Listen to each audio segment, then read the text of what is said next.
आज की क्लास के अंदर शॉर्ट चार्ट का नेक्स्ट टॉपिक एरिथ्रोपोइसिस रहने वाला है और जहां से ऑल इंडिया के सभी लैब टेक्नीशियन के एग्जाम में आपको क्वेश्चन देखने को मिलता है। और इस क्लास के अंदर ही एरिथ्रोपोइसिस के सभी टॉपिक्स जैसे इंट्रोडक्शन, इसकी साइट्स के बारे में, इसके प्रोसेस के बारे में, इसके मॉर्फोलॉजी के बारे में, इसके फॉर्मेशन से आरबीसी का फॉर्मेशन होता है तो आरबीसी की कंप्लीट लाइफ साइकिल के बारे में और यहां से बनने वाले एमसीक्यू के बारे में चर्चा करेंगे। और ये टॉपिक आपके माइंड मैप की किताब से रहने वाला है और इसके साथ ही आप ये सीखेंगे कि किस प्रकार से एग्जाम में कम समय रहने पर आप अपने टॉपिक को शॉर्ट बना करके क्विक रिवीजन कर सकते हैं। धन्यवाद। तो एक बार फिर से आप सभी का सुदर्शन पैरामेडिकल के इस ऑनलाइन प्लेटफॉर्म पर हार्दिक स्वागत और अभिनंदन। दोस्तों, आज की क्लास के अंदर हम बात करने वाले हैं माइंड मैप के अंदर से एक टॉपिक जो रहने वाला आपका एरिथ्रोपोइसिस के बारे में। एरिथ्रोपोइसिस को कंप्लीट अपन शॉर्ट चार्ट के बेसिस पे बात करेंगे और यहाँ पे जो पीछे पोइसिस वर्ड लगा हुआ इट मीन्स हम प्रोसेस की बात करने वाले हैं। और जब कोई भी प्रोसेस करने के बाद में जब आप लोगों को पता है रिजल्ट मिलता है, यानी कि आरबीसी के फॉर्मेशन के बाद में हम जो है लास्ट में आरबीसी के बारे में भी कंप्लीट डिटेल्स के बारे में बात करेंगे। यानी बनाने से लेकर के लास्ट तक वापस से जब ब्रेकडाउन होती है, यानी पूरा पूरा इसके लाइफ साइकिल के बारे में, और वो भी हम शॉर्ट चार्ट के बेसिस पे पढ़ेंगे। तो स्टेप बाय स्टेप आप देखिएगा। सबसे पहले बात करें यहाँ पे एरिथ्रोपोइसिस की, हम यहाँ पे बात करेंगे एरिथ्रोपोइसिस क्या होता है, उसके लिए हमें जो है इंट्रोडक्शन में जाने की नीड पड़ती है। ये कंप्लीट डाटा आपके शॉर्ट चार्ट के बेसिस पे रहेगा। और प्यारे दोस्तों, मैं अभी आपको कह सकता हूं कि आजकल के पैरामेडिकल के एग्जाम में आप लोगों को फॉर्म भरने के बाद में बहुत कम टाइम दिया जाता है, तो उसके लिए आप हमारी माइंड मैप किताब के बेसिस पर लैब टेक्नीशियन के ऑल सब्जेक्ट को विद इन 10 डेज के अंदर कवर कर सकते हैं। किस प्रकार से, जैसे मैं आपको पढ़ा रहा हूं, देखिएगा कि एरिथ्रोपोइसिस का इंट्रोडक्शन कहता है erythropoiesis is the process of formation and maturation of red blood cells. ठीक है, तो यहां पे अगर अपन बात करें कि एरिथ्रोपोइसिस का मतलब होता है कि ऐसा प्रोसेस जिसके अंदर हम रेड ब्लड सेल यानी आरबीसी के फॉर्मेशन और मैच्योरेशन की बात करते हैं, उसे हम एरिथ्रोपोइसिस कहते हैं। और ऐसा ये कहां से देखने को मिलती है, यानी कि आरबीसी कहां से देखने को मिलेगी प्यारे दोस्तों। तो कल हमने बात की थी एचएससी के बारे में, एचएससी से हमने जो है आरबीसी के बनने की प्रक्रिया भी पढ़ी थी, ठीक है ना। तो इसी प्रोसेस को आपके एरिथ्रोपोइसिस कहा जाता है प्यारे दोस्तों, हिमेटोपोइटिक स्टेम सेल से आरबीसी तक के बनने की प्रक्रिया को। ठीक है, कैसे बनती हैं, क्या प्रोसेस है, अभी हम स्टेप बाय स्टेप जानेंगे। इंट्रो आपको पता होना चाहिए कि भाई ये होता क्या है। ठीक है, अब बात करते हैं प्यारे दोस्तों यहां पे कि साइट ऑफ एरिथ्रोपोइसिस के अंदर जब भी आपसे पूछा जाए तो आपको एक तो फीटल स्टेज याद रखना है। फीटल स्टेज के अंदर अर्ली स्टेज में आपके योग सेक के अंदर, अगला बात करें लीवर और स्प्लिन जो मिड गेस्टेशन है, बोन मेरो जो है वो लेट फीटल लाइफ से रिलेट है। ये तीनों आप लोगों को इस प्रकार से याद रखना है, क्वेश्चन यहां से पूछा भी जाता है। फिर आता है पोस्ट नेटल लाइफ के अंदर, तो जहां जहां पे भी बोन मेरो में रेड बोन मेरो देखने को मिलता है वहां वहां पे इसके प्रोडक्शन की बात होती है, जैसे वर्टिब्राज हैं, ribs, sternum, pelvis, proximal end of long bones. ठीक है ना, तो इस प्रकार से आप लोगों को ये साइट भी याद रखनी है जहां पे एरिथ्रोपोइसिस की बात की जाती है। नेक्स्ट आता है कि एरिथ्रोपोइसिस की स्टेजेज क्या क्या होती है। तो स्टेजेज की बात करें तो हमें पता है कि ये कहानी यहां से स्टार्ट होती है, यानी हिमेटोपोइटिक स्टेम सेल से, जिसे हम एचएससी कहते हैं। वहां से आगे चलते हैं तो कल ही मैंने आपको बताया था, एक तरफ आपके माइलोइड सीरीज चलती है, एक तरफ आपके लिम्फोइड सीरीज चलती है। तो माइलोइड सीरीज के अंदर हम बात करें यहाँ पे आरबीसी के बारे में, जैसे कल हमने कहा वहां पे कि आरबीसी भी बनती है प्यारे दोस्तों। माइलोइड स्टेम सेल, उसके बाद आपका प्रो एरिथ्रोब्लास्ट, इसके बाद आपका बेसोफिलिक एरिथ्रोब्लास्ट, इसके बाद आपके पॉलीक्रोमेटोफिलिक एरिथ्रोब्लास्ट, फिर आता है आपके नॉर्मोब्लास्ट, फिर रेटिकुलोसाइट, और इसके बाद आपको देखने को मिलती हैं मैच्योर आरबीसी। तो ये जो है आपके स्टेजेज हैं, यानी ये प्रोसेस आपका चलता है कब, जब हम यहाँ पे कल भी बात कर रहे थे प्यारे दोस्तों इस वाले डायग्राम के अंदर कि भाई ये एचएससी हैं और एचएससी के अंदर ठीक है ना, इसमें आगे स्पेशल आपके मल्टीपोटेंट एसएससी बन जाती हैं, फिर आपके हिमेटोपोइटिक एमपीपी, यहां से सीएमपी यानी कि हमने बात की थी यहाँ पे कॉमन माइलेट प्रोजेनेटर, यहां से अपन जब आते हैं प्यारे दोस्तों तो इस वाला जो स्टेप में बात की थी कल एरिथ्रोसाइट के बारे में, इसी के बारे में आज अपन यहाँ पे बात कर रहे हैं। नेक्स्ट आता है कि इस जो है प्रोसेस के दौरान प्यारे दोस्तों यहाँ पे क्या क्या मॉर्फोलॉजिकल चेंजेस देखने को मिलते हैं। आप हेडिंग्स देखिएगा शॉर्ट चार्ट के कि कौन कौन से टॉपिक इंक्लूड करने होते हैं एक टॉपिक के अंदर, ठीक है ना। तो यहां बात करें मॉर्फोलॉजिकल चेंजेस क्या क्या देखने को मिल सकते हैं, सेल साइज डिक्रीज हो सकती है, न्यूक्लियस का लॉस हो सकता है, साइटोप्लाज्मिक चेंजेस देखने को मिल सकते हैं, हीमोग्लोबिन कंटेंट जो है उसमें भी चेंजेस देखने को मिल सकते हैं। क्यों? क्योंकि आरबीसी के अंदर हीमोग्लोबिन का प्रेजेंट होना, पिगमेंट जो है वहां पे प्रेजेंट होता है। अब आता है कि ये पूरा का पूरा जो साइकिल होता है, पूरा पूरा प्रोसेस जो होता है इरिथ्रोपोइसिस का, इसको रेगुलेट करने का काम कौन करता है? और इंपॉर्टेंट लगा लेना, क्वेश्चन यहां से पूछा जाता है। तो control mainly by erythropoietin, PYQ booklet देख लेना, क्वेश्चन आपको काफी सारे इस टॉपिक से मिल जाएंगे। तो इसे इरिथ्रोपोइटिन के द्वारा कंट्रोल किया जाता है, जो secreted by kidney in response to hypoxia, hypoxia की कंडीशन में, हाइपोक्सिया के रेस्पॉन्स में इसे जो है आपके secrete stimulates bone marrow to increase RBC protection, ठीक है ना। तो यहां पे आप लोगों को जो है रेगुलेशन के बारे में भी ध्यान रखना है, और रेगुलेशन से सीधा क्वेश्चन आपका पूछा जाता है, ठीक है। फिर आता है कि ऐसे कौन कौन से फैक्टर्स हैं जिनकी रिक्वायरमेंट होती है हमें इरिथ्रोपोइसिस के लिए। तो प्यारे दोस्तों, एक आता है आपके सामने न्यूट्रिशनल फैक्टर, और एक आते हैं आपके हार्मोनल फैक्टर, ठीक है ना। इंपॉर्टेंट लगा के इसको भी याद रखिएगा। न्यूट्रिशनल में आपके iron, vitamin B12, folic acid और प्रोटीन, 4 ऑप्शन का क्वेश्चन देके पूछा जा सकता है, ऑल ऑफ अबव का भी, या आपसे ऐसे 4 ऑप्शन देके पूछा जा सकता है इनमें से कौन सा नहीं है, ठीक है। फिर आता है कि स्टेटमेंट के क्वेश्चन में भी पूछा जा सकता है, तो फैक्चुअल भी दे सकता है, और नॉन फैक्चुअल का मतलब गलत आंसर देके भी बता सकता है। तो ये 4 टाइप के क्वेश्चन। अगला आता है हार्मोनल फैक्टर। हार्मोन कौन कौन से? इरिथ्रोपोइटिन है, थायरोक्सिन है, एंड्रोजन है और जीएच है। तो ये आप लोगों को कौन कौन से फैक्टर के बारे में पूछा जाए तो ये सारे के सारे फैक्टर आपको जो है याद रखने चाहिए। अच्छा, इसके दौरान आपको क्लिनिकल सिग्निफिकेंस क्या क्या देखने को मिल सकता है? आयरन डेफिशिएंसी है, माइक्रोसाइटिक हाइपोक्रोमिक एनीमिया, विटामिन बी12 या folic acid deficiency, megaloblastic anaemia और सीकेडी, और यहाँ पे हम बात करें एपीओ, यानी कि आपका इरिथ्रोपोइटिन अगर डाउन हो जाता है तो फिर एनीमिया जैसी। तो ऐसे जो है आपको क्लिनिकल सिग्निफिकेंस के कोरिलेट करते हुए डिजीज को भी यहाँ पे याद रखना है। ये आपको कंप्लीट मैंने एक ही चार्ट के अंदर इरिथ्रोपोइसिस के बारे में आपको बताया है। अब आता है कि भाई जब हमने कहा कि इस स्टेजेज के अंदर जब हम चलते हैं तो लास्ट में हमें एक मैच्योर आरबीसी, मैच्योर इरिथ्रोसाइट का फॉर्मेशन देखने को मिलता है, और इसी पूरे प्रोसेस को हम अगर इस शॉर्ट चार्ट के बेसिस पे पढ़ते हैं तो यही हमें समझ में आता है कि भाई एचएससी यानी हिमेटोपोइटिक स्टेम सेल से हम क्या देखते हैं कि वहां से इरिथ्रोसाइट का फॉर्मेशन हो रहा है।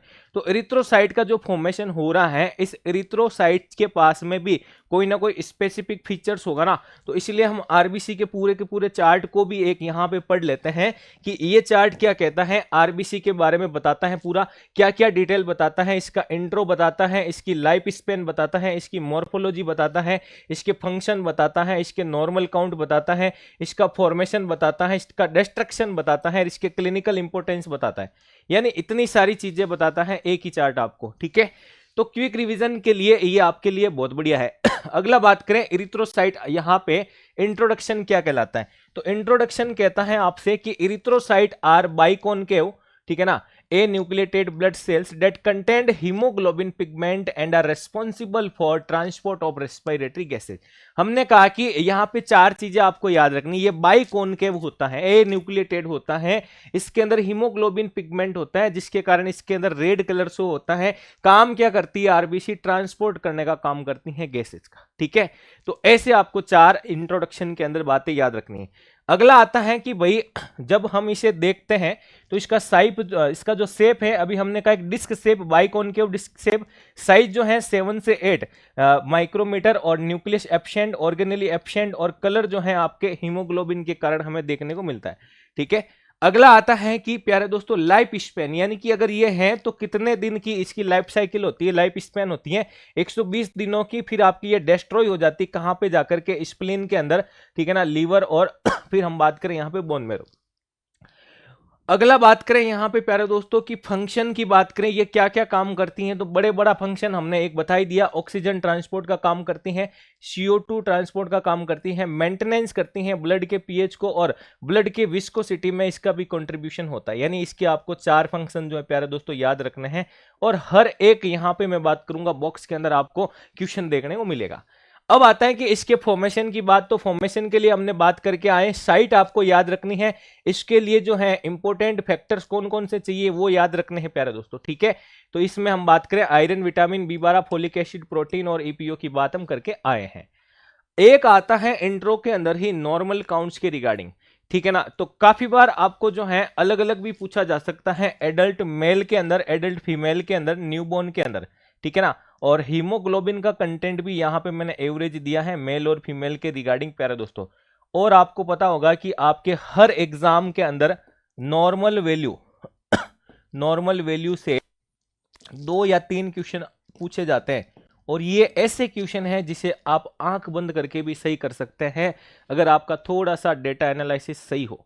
और इस एनालिसिस को सही करने के लिए आपको क्या करना पड़ेगा, कंप्लीट लैब टेक्नीशियन के ऑल सब्जेक्ट के अंदर जितने भी normal range, normal value, normal counts वाले क्वेश्चन दे रखे हैं या टॉपिक दे रखे हैं, उन सबको एक ही जगह पर व्यवस्थित करके अपने आप जो है इसे अपने स्टडी टेबल के सामने चिपका दो। तो मैंने क्या कर रखा है कि माइंड मैप की किताब के अंदर आपके नॉर्मल वैल्यू का पूरा पूरा एक टॉपिक दे रखा है, जहां पे आपके ऑल सब्जेक्ट के नॉर्मल रेंज को मैंने इकट्ठा कर दिया है। वहां से आप उनको जो है डेली अगर 5 मिनट 10 मिनट भी देके रिवाइज करते हैं तो सारे काउंट्स आपके जो माइंड में इधर उधर जो है घूमते रहेंगे, ठीक है ना। हाँ, याद तो कंटेस्ट होना बहुत जो है कठिन होता है, क्योंकि रटना बहुत मुश्किल हो जाता है, समझना बहुत आसान होता है, लेकिन काउंट्स के नियर बाई भी आप रहोगे तो ऑप्शन देख करके आप सही कर लोगे प्यारे दोस्तों, ठीक है ना। कहते हैं ना, अगर रिपीटेड अगर आप कोई काम कर रहे हैं तो कभी ना कभी माइंड में वो काउंट्स बैठ ही जाता है, ठीक है, चलेगा। तो आसान है बिल्कुल प्यारे दोस्तों, कम समय के अंदर भी प्रिपरेशन करना। डिस्ट्रक्शन की बात करें इसके, तो भाई 120 दिनों के बाद में जो है आपके हम बात करें old RBC are phagocytes by reticuloendothelial system और हीमोग्लोबिन ब्रेकडाउन इनटू हीम और ग्लोबिन, हीम से आपका बिलिरुबिन और ग्लोबिन से आपके प्रोटीन, जहां से टूटेगा तो एमिनो एसिड बनेगा, ठीक है। हाँ, तो ये चीजें आपको यहां पे याद रखनी है। अब आता है क्लिनिकल सिग्निफिकेंस, तो जब इसका काउंट डिक्रीज हो गया तो एनीमिया, इंक्रीज हो गया तो पॉलीसाइथेमिया, ठीक है। और आरबीसी के शेप की बात करें, शेप एबनॉर्मेलिटीज देखने को मिल सकती है 3 जगह पे, जिसमें तीनों चीजें याद रखनी है, सिकल सेल एनीमिया, स्पेरोसाइटोसिस, हेरेडिटरी स्पेरोसाइटोसिस और थैलेसीमिया। तो इस प्रकार से प्यारे दोस्तों आप लोगों को आरबीसी को भी पढ़ना होता है। अब आता है कि एक इंपॉर्टेंट चीज जहां से आपसे पूछा जा सकता है क्वेश्चन, क्या क्वेश्चन कि दूसरा मैं बात करूंगा, अगर आपके पास माइंड मैप बुक नहीं है तो आप इसे ले सकते हैं, सुदर्शन पैरामेडिकल के एप्लीकेशन को डाउनलोड करने के बाद आप विजिट जरूर करें। ये किताब अपने आप में किताब नहीं है, पूरे पूरे नोट्स हैं। अगर आप प्राइवेट जॉब भी कर रहे हैं तो अब आपको नोट्स बनाने की आवश्यकता नहीं है, क्विक रिविजन कम समय के अंदर करके आप सिलेक्शन ले सकते हैं। अब आता है हमारे सामने इंपॉर्टेंट टॉपिक क्या, आरबीसी साइकिल के बारे में। आरबीसी साइकिल के अंदर फर्स्ट स्टेप दे रखा है आपके सामने क्या, फेगोसाइटोसिस के बारे में। किसके बारे में प्यारे दोस्तों, यहां पे फेगोसाइटोसिस और ब्रेकडाउन के बारे में। तो हमें पता है कि सर जो आरबीसी होती है विनाउ डेट हम जानते हैं, इसकी लाइफ साइकिल की बात करें प्यारे दोस्तों, इसकी लाइफ साइकिल की बात करें 120 दिनों की कहानी हम पढ़ते हैं, ठीक है ना। फिर आता है कि जब भी ये सर टूटती है जब भी इसका ब्रेकडाउन होता है, ठीक है ना, पुरानी वाली टूटेगी, ठीक है ना, नई गाड़ी लाते हैं ना, अल्टो लेते हैं, पहले अल्टो पुरानी हो जाती है तो फिर स्कॉर्पियो एन ले लेते हैं ना। हाँ, और आजकल तो खूब सारी गाड़ियां आ गई तो आप लोग जो है नई भी लेते हैं, ठीक है। हाँ, तो ब्रेकडाउन होता है किसके अंदर, वही हमने कहा कि सर स्प्लीन के अंदर। किसके अंदर प्यारे दोस्तों, स्प्लीन के अंदर। और फिर वापस से आपके जो है क्या बनती है, न्यू आरबीसी बनती है, उसे हम नए आरबीसी बनने के फॉर्मेशन को हम क्या कहते हैं, एरिथ्रोपोसिस, तो नई भी बनाएंगे, ठीक है। तो आता है प्यारे दोस्तों यहाँ पे कि भाई ब्रेकडाउन होता है, या फिर हम बात करें मैक्रोफेजेस सेल के अंदर टूटती है, फेगोसाइटोसिस की बात हम करते हैं। तो जब ये टूटती है प्यारे दोस्तों, तो इसके अंदर हम बात करें कि सर ये आरबीसी है, इसके अंदर क्या होता है हमारा एचबी होता है, और ये जब टूटेगा तो प्यारे दोस्तों क्या है, इसके अंदर हीम प्लस ग्लोबिन होता है। क्या होता है, हीम प्लस ग्लोबिन होता है, ठीक है ना। अब हीम प्लस ग्लोबिन है प्यारे दोस्तों, तो यहां पे अपना ये एक स्टेप खत्म हो गया। सेकेंड स्टेप की बात करें यहां पे, ठीक है ना, तो सेकेंड स्टेप के अंदर हम कह रहे हैं कि भाई ये जो हीमोग्लोबिन है ये जब टूट रहा है तो यहां पे आपके सामने हीम प्लस ग्लोबिन की बात रखते हैं। बात क्लियर है ना, ठीक है। अब आता है कि हीम के अंदर आपके क्या प्रेजेंट होता है प्यारे दोस्तों, हीम के अंदर हम देखते हैं सर आयरन होता है। क्या होता है प्यारे दोस्तों, आयरन होता है। और ग्लोबिन के अंदर हम देखते हैं सर इसमें क्या होता है, इसमें प्रोटीन होता है, ठीक है ना। दोनों की अलग अलग सेपरेट बात भी करेंगे अभी अपन। पहले बात करते हैं हीम के बारे में। हीम के अंदर आयरन है तो ये ब्लड में क्या करता है, ट्रांसफेरिन के साथ में क्या होता है, कनेक्ट हो जाता है, ठीक है ना। तो इसके बारे में मैं यहां पे लिख रहा हूं कि ये जो है आपके ये ब्लड में ट्रांसफेरिन के साथ अच्छे से देखिएगा ऐड होता है या जुड़ता है, ठीक है, चलेगा। तो यहां तक की बात समझ में आ गई। अब आता है कि हमें तो ये ट्रांसफेरिन तक तो हम आगे, ये आपका आयरन, ये ट्रांसफेरिन लेकिन ये आगे देखो लीवर में आकर के क्या हो रहा है, फेरिटिन के फॉर्म में क्या हो रहा है प्यारे दोस्तों, स्टोर हो रहा है, ठीक है ना। तो इसलिए हम कह रहे हैं कि ये जो ट्रांसफेरिन है प्यारे दोस्तों, ये लीवर में है, ठीक है ना, फेरिटिन के फॉर्म में,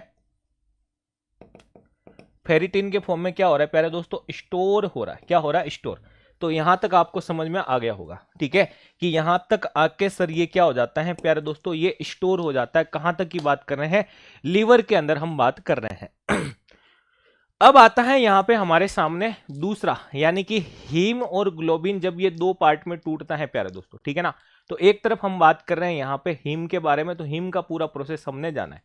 दूसरा आता है कि जब ये आपके ग्लोबिन है, ग्लोबिन से आपके क्या बनता है भाई, प्रोटीन। यानी ग्लोबिन किससे मिलकर बना होता है, प्रोटीन से मिलकर बना होता है। प्रोटीन जब टूटता है तो आपको पता है क्या बनता है, प्रोटीन जब टूटेगा तो सर एमिनो एसिड बनेगा। क्या बनेगा, ए डबल ए, ठीक है ना, जिसे हम क्या कहते हैं, एमिनो एसिड। याद रखिएगा प्यारे दोस्तों, ठीक है ना, एमिनो एसिड बनता है। अब हम बात करें कि भाई देन जब वापस से हमें इस एमिनो एसिड से प्रोटीन बनाना है तो हम क्या कहेंगे, नए प्रोटीन बनाने को हम कह सकते हैं प्रोटीन सिंथेसिस की बात हम करते हैं, ठीक है ना। तो वापस से जब भी आपके न्यू प्रोटीन के फॉर्मेशन की नीड हो, ठीक है ना, तब आप क्या बना सकते हैं, प्रोटीन का, तब इसे हम क्या कह सकते हैं, प्रोटीन का सिंथेसिस, ठीक है। अब बात करते हैं यहां पे प्यारे दोस्तों अपन आगे, कि जब यहां पे लीवर के अंदर आपके ये प्रक्रियाएं सारी हो रही हैं और यहां पे हमने कहा कि भाई फेरिटिन यहां पे आके स्टोर भी हो जाता है, तो आप लोगों को पता होगा कि हीम के यानी आरबीसी के टूटने के बाद जो बाई प्रोडक्ट बनता है, आप लोगों को मैंने पढ़ाया भी है, ठीक है ना। जो बाई प्रोडक्ट बनता है उस बाई प्रोडक्ट को हम क्या कहते हैं, बिलिरुबिन कहते हैं। क्या कहते हैं, बिलिरुबिन कहते हैं। ये यहां पे मैं लिख रहा हूं, एक क्वेश्चन बार बार आपसे पूछा जाता है कि by product of RBC breakdown, और वो बाई प्रोडक्ट कौन सा होता है, बिलिरुबिन होता है। क्या होता है, बिलिरुबिन। ये बिलिरुबिन किससे बनता है प्यारे दोस्तों, ये बिलिरुबिन बनता है आपके इस बिलीवर्डिन से। ये बिलीवर्डिन कहां से आता है, आपके इस हीम से आता है। कहां से, पूरी कहानी अपन वहां से स्टार्ट करते हैं, हीम से निकल के आता है। तो बिलीवर्डिन, और बिलीवर्डिन से हमारे सामने अब क्या आ गया, बिलिरुबिन आ गया। अब आपको पता है कि ये जो बिलिरुबिन है प्यारे दोस्तों, इसका कलर कैसा होता है, तो इसका कलर आपको पता है सर येलो कलर का होता है। कैसा होता है, येलो कलर का होता है। और जब इसका कलर जो है आपके बढ़ जाता है, यानी बिलिरुबिन बढ़ जाता है, तो जॉइंडिस जैसी, ठीक है ना, जॉइंडिस जैसी डिजीज जो है आपके देखने को मिलती है प्यारे दोस्तों। तो इस प्रकार से आपको यहां पे याद रखना है। अब आता है कि सर इस बिलिरुबिन का आगे क्या होगा तो बिलिरुबिन क्या होता है प्यारे दोस्तों, जब लीवर से आपके बाइल जूस निकलता है, क्या निकलता है, लीवर से बाइल जूस निकलता है, तो लीवर के बाइल जूस के साथ ये क्या होता है, कनेक्ट करने के बाद में ये आपके आ जाता है यहाँ पे इंटेस्टाइन के अंदर। कहाँ आ जाता है, इंटेस्टाइन के अंदर आ जाता है। कहाँ पे आ जाता है प्यारे दोस्तों, इंटेस्टाइन के अंदर, ठीक है ना। ये तो हम डाइजेशन के अंदर पढ़ के आते हैं ना, बाइल जूस आपका जो है लीवर से निकलता है, ठीक है ना, और हिपेटिक डक्ट के द्वारा जो है होते हुए आपके फिर इंटेस्टाइन के अंदर जो है आपके यहाँ पे आ जाता है। तो ये सारी चीजें तो आपको यहाँ पे पता होगी। अगला आता है कि भाई यहाँ पे आने के बाद क्या हुआ ठीक है ना, तो बाइल अब आपका इंटेस्टाइन में अंदर आ जाता है। इंटेस्टाइन के अंदर क्या होता है कि कुछ बैक्टीरिया होते हैं, क्या होते हैं, कुछ बैक्टीरिया होते हैं जो इसे क्या करते हैं, यूरोबिलिनोजन के अंदर कन्वर्ट कर देते हैं। यानी कि यहां पे बाई बैक्टीरिया ये क्या हो जाता है, convert into urobilinogen. I think यहां तक आपको समझ में आ गया होगा कि भाई यूरोबिलिनोजन के अंदर ये कन्वर्ट हो गया आपका, और यहां पे हमने दे भी रखा, ये रहा यूरोबिलिनोजन। ये यूरोबिलिनोजन के अंदर आपके कन्वर्ट हो जाता है। और यूरोबिलिनोजन बनने के बाद दो कहानी आपको याद रखनी प्यारे दोस्तों। कौन सी, एक कहानी याद रखनी है आपको स्टेरकोबिलिन की ठीक है ना, इससे आपका एक तो हो गया स्टेरकोबिलिन, ठीक है ना। अब ये क्यों याद रखना, इसकी भी बात करेंगे। और एक इसका जब टूटेगा तो यहां पे आपको याद रखना है यूरोबिलिन, ठीक है। तो दो चीजें आपको यहां पे याद रखनी है। अब दोनों के क्वेश्चन क्या बनते हैं कि स्टेरकोबिलिन के कारण तो स्टूल का कलर कैसा होता है प्यारे दोस्तों, स्टूल का कलर ब्राउन होता है। कैसा होता है? ब्राउन होता है स्टूल का कलर। और इसके कारण यूरिन का कलर क्या होता है प्यारे दोस्तों? येलो होता है। कैसा होता है? येलो होता है। तो इस प्रकार से आप लोगों को जो है ये पूरा पूरा ध्यान रखना है। अब आता है कि ये सारी चीजें सर यूरोबिलिन वगैरह, यूरिन एक्सक्रीट्स वगैरह सारी चीजें पढ़ ली। अब हमारे यहां से किडनी के अंदर हम जब चले गए यूरिन के अंदर, तो आपको पता है किडनी के अंदर आपके किडनी के द्वारा जो है क्या बनाया जाता है प्यारे दोस्तों? ईपीओ बनाया जाता है। यहां से जब आते हैं तो क्या बनाया जाता है? ईपीओ। ठीक है ना? तो ये ईपीओ आपको पता है ना, आरबीसी के प्रोडक्शन के लिए, इरिथ्रोपोइसिस के हम कह सकते हैं कि रिक्वायर्ड फैक्टर के लिए, रिक्वायर्ड फैक्टर के रूप में जाना जाता है। यानी कि इरिथ्रोपोरेसिस अगर आपके हो रहा है तो ये आपका ईपीओ इसमें हेल्प करता है। ठीक है ना? इसलिए हम इरिथ्रोपोइटिन के क्वेश्चन को बार बार भी देखते हैं। तो ये आपको जो है प्यारे दोस्तों यहां पे पता होना चाहिए। तो इसलिए जब यहां तक हम आते हैं तो हमारा वो कंसेप्ट भी क्लियर हो जाता है। कौन सा? कि भाई यहां पे कौन कौन से फैक्टर आपको चाहिए, अभी हम पढ़ के आए थे। ठीक है ना? तो ये भी आपको समझ में आ गया होगा कि हमने यहां पे बात की है फैक्टर रिक्वायर्ड फॉर इरिथ्रोपोइसिस। तो इसके अंदर हमारा इरिथ्रोपोइटिन जो है वो इंपॉर्टेंट आ जाता है प्यारे दोस्तों। ठीक है ना? तो ये चीज आपको यहां पे जो है याद रखनी चाहिए कि इस प्रकार से ये पूरा का पूरा प्रोडक्शन का जो है यानी कि डिस्ट्रक्शन से लेकर के प्रोडक्शन तक के पूरे पूरे पार्ट को हमने यहाँ पे कवर किया। तो आई होप आपको लाइफ साइकिल जो है बढ़िया तरीके से समझ में आई होगी। और मैं गारंटी के साथ कहता हूं इस लाइफ साइकिल के रिगार्डिंग मैंने जितने भी पॉइंट बताए हैं, काफी सारे इसमें क्वेश्चन मिलेंगे आपको। ठीक है ना? तो अगर आप खुद जो मैंने एमसीक्यू बनाए हैं वो खुद एक कॉपी के अंदर बना करके थोड़ा सा प्रयास करते हैं तो नो डाउट आप सिलेक्शन के करीब पहुंच सकते हैं। क्योंकि जितना आप खुद क्वेश्चन बनाओगे, खुद आंसर बनाओगे, खुद ऑप्शन बनाओगे, उतना प्रैक्टिस जो है आपका स्ट्रांग होगा। और खुद के बनाए हुए क्वेश्चन जब एग्जाम में मिलते हैं ना, तो भाई साहब बहुत प्राउड फील होता है। ठीक है ना? कि हम ही बनाने वाले क्वेश्चन को, हम ही आंसर बनाने वाले, और हमारे ही एग्जाम में ऐसे क्वेश्चन आ रहे हैं जो हमने बनाए हैं। तो कितनी अच्छी बात है ना? एक बार ऐसे बोल के देखना, बहुत खुशी मिलेगी। तो प्यारे दोस्तों, ऐसे ही शॉर्ट चार्ट के बेसिस पर आप पढ़ाई कर सकते हैं, हमारे माइंड मैप के बुक के बेसिस पर। और या आपका अपना बेसिक क्लियर करना चाहते हैं तो आप आज ही ऑल लैब टेक्नीशियन बैच को, फाउंडेशन बैच को ज्वाइन कीजिएगा, जहां पे दोनों किताबें आपको फ्री में अवेलेबल हो रही हैं प्यारे दोस्तों। यानी नोट्स बनाने की आवश्यकता नहीं और क्वेश्चन की आवश्यकता नहीं। नोट्स आपको इस बुक के अंदर मिल जाएंगे, फिर पीवाईक्यू क्वेश्चन के बेसिस पर आपको प्रैक्टिस करनी है। इस बैच के अंदर आपको जो है नया अपडेट कंटेंट मिलेगा जो 2026-27 के रिगार्डिंग है। और इस बैच के अंदर एक नई खासियत मिलेगी कि कंप्लीट आपका टेक्निकल और नॉन टेक्निकल सिलेबस तो है ही, इसके अलावा अब आपको टेस्ट सीरीज अलग से कहीं भी लगाने की आवश्यकता नहीं। क्यों? क्योंकि जब भी आप एमसीआरई की तैयारी करने हैं तो आपको एम्स की भी इसी में मिलेगी, एमपी ग्रुप 5 की भी मिलेगी, Rajasthan NHM, BSF paramedical, BTSC और आरआरबी पैरामेडिकल। यानी एक साथ आपको इतने सारे एग्जाम की एग्जाम पैटर्न के अनुसार, नेगेटिव मार्किंग के अनुसार, टेक्निकल नॉन टेक्निकल रेशियो के अनुसार सारी टेस्ट सीरीज आपको यहाँ पे देखने को मिलेगी। अगला आता है कि शॉर्ट चैट की सीरीज में ये आपकी तीसरी क्लास है प्यारे दोस्तों। तो इन सब की पहले की पीडीएफ और इस क्लास की पीडीएफ के लिए आप टेलीग्राम चैनल को ज्वाइन कर सकते हैं। दूसरा, अभी आपके हाल ही में एमपी ग्रुप 5 के एग्जाम है, तो क्विक रिवीजन के लिए आप हमारे माइंड में बुक को फॉलो करके देखिएगा।